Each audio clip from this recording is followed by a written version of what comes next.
Hello students, good morning to all of you. Students, हम लोग business busting की book में यूनिट 5 में कॉस्ट ऑफ कैपिटल टॉपिक पढ़ रहे थे। अब तक हमने कॉस्ट ऑफ कैपिटल में डेब्ट capital, preference share capital, equity capital और रिटेन्ड अर्निंग और फिर इन चारों कैपिटल की मदद से हम लोग कैसे weighted average cost of capital निकालेंगे, उसका क्या फॉर्मूला है, ये सारी चीजें हमने अभी पिछले वीडियो में पढ़ी हुई हैं। और मैंने आपको एक डेब्ट कैपिटल का एक सवाल भी करवाया था, जिसमें कंपनी जो डिबेंचर इशू करती है वो एट पार इशू करती है। तो उस क्वेश्चन में हमने एनपी एट पार निकाला था। आज मैं आपको एनपी एट डिस्काउंट और एनपी एट प्रीमियम से रिलेटेड सवाल करवाने वाला हूं अभी। तो आप वीडियो को ध्यान से देखेंगे। एक सवाल है, देखिए, मॉडर्न शूटिंग्स लिमिटेड 30 लाख रुपए के 1000 रुपए मूल्य के 11% 12 वर्षीय ऋण पत्र जारी करने का विचार कर रही है। मतलब क्या हुआ इसका?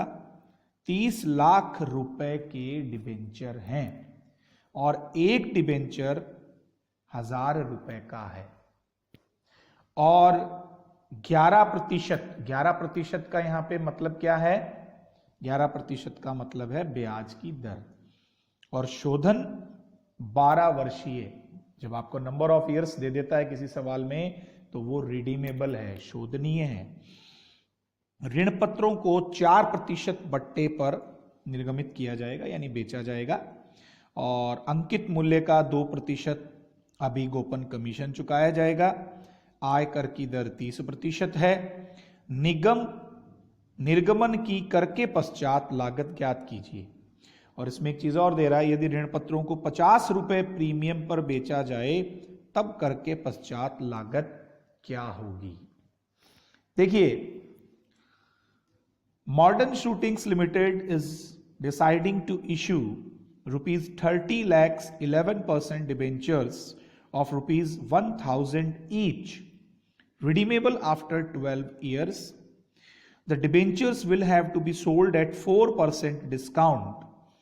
Further, an underwriting commission of 2% of the face value will be paid by the company. And assume the tax rate 30%.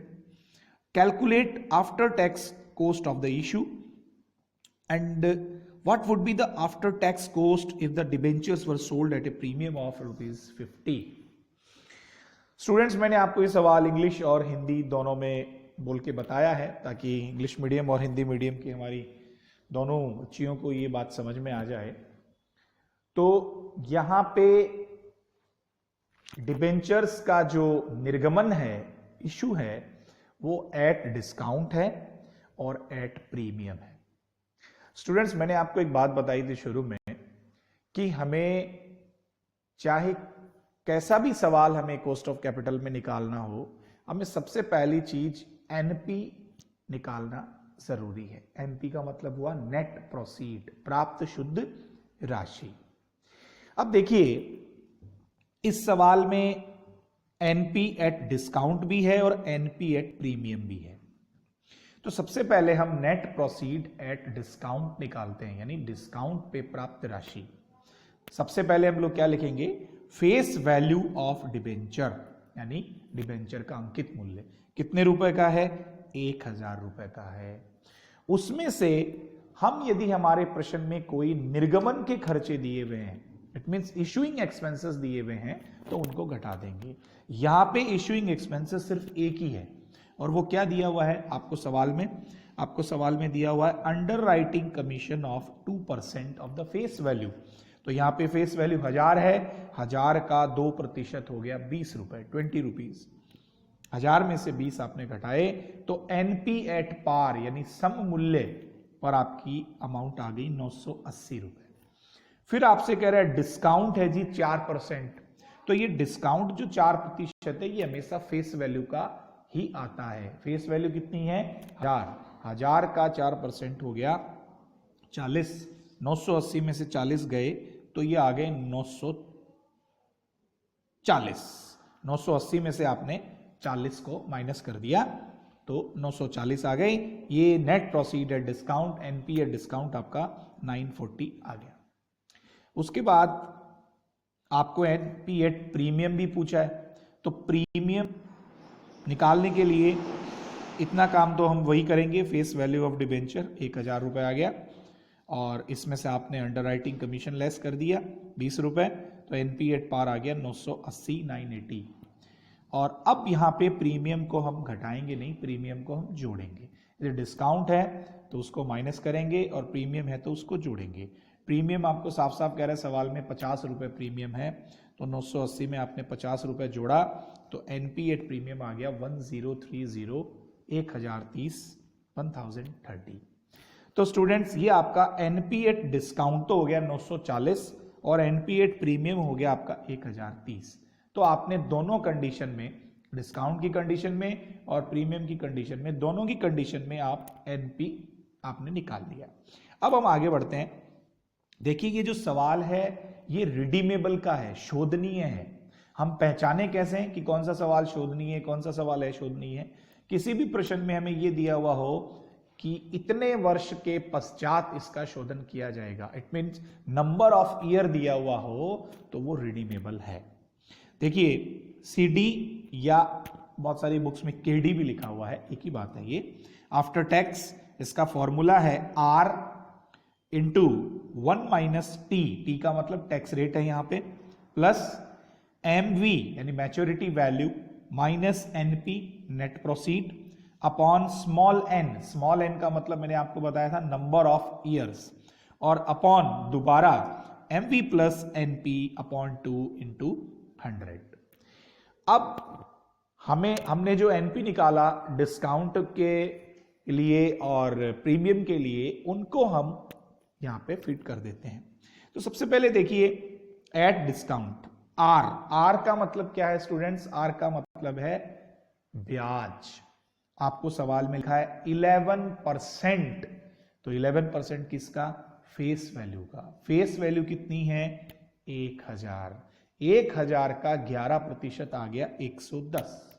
ठीक है, अब ये तो हो गया 110, फिर ब्रैकेट में 1 माइनस 0.30, 30% टैक्स की रेट है, तो आप 30/100 करेंगे तो वो 0.30 आ जाएगा। Okay, plus MV minus NP, तो एमवी मतलब मैच्योरिटी वैल्यू, वो आपकी 1000 है, इस वैल्यू 1000 है, माइनस एनपी, एनपी आपका जो डिस्काउंट से आपने निकाला था वो 940 आया था।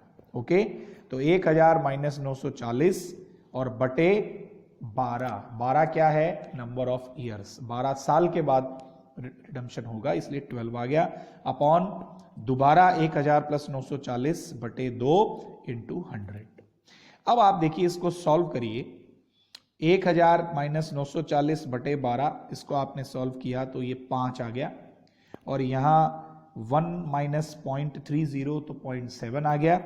तो 110 को मल्टीप्लाई करेंगे 0.70 से और फिर उसमें प्लस 5 कर देंगे, अपॉन 1000 प्लस 940 बटा 2, तो यहाँ पे 970 आ गए इंटू 100।